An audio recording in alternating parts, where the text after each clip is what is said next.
হযরত ওমর রাদিয়াল্লাহু তাআলা আনহু একবার উবাই ইবনে কাব রাদিয়াল্লাহু তাআলা আনহুর কাছে প্রশ্ন করলেন, আপনি বলুন তো তাকওয়া কাকে বলে?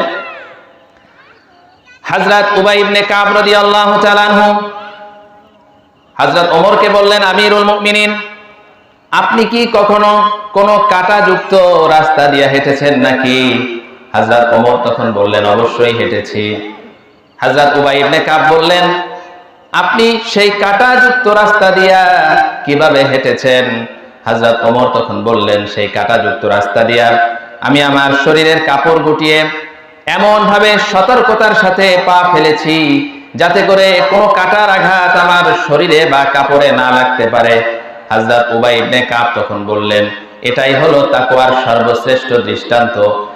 আপনি যেই সমাজের ভিতরে বসবাস করবেন সেই সমাজের ভিতরে বিভিন্ন ধরনের হারামের কাঁটা থাকবে, যেমন সুদ একটা কাঁটা, ঘুষ একটা কাঁটা, মিথ্যা বলা কাঁটা, জেনা করা কাঁটা, গীবত করা কাঁটা, মিথ্যা সাক্ষ্য দেওয়া একটা কাঁটা, পরের জমির আইল ঠেলা একটা কাঁটা, ওজনে কম দেওয়া কাঁটা, খাদ্যে ভেজাল মিশানো কাঁটা, দুর্নীতি করা কাঁটা, চুরি করা কাঁটা, ডাকাতি করা একটা হারামের কাঁটা।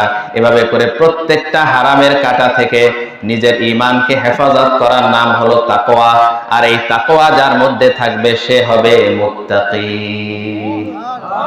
আল্লাহ পাক বলেন, উইদ্দাত লিল মুত্তাকিন, জান্নাতকে আমি তৈরি করে রেখেছি মুত্তাকিদের জন্য।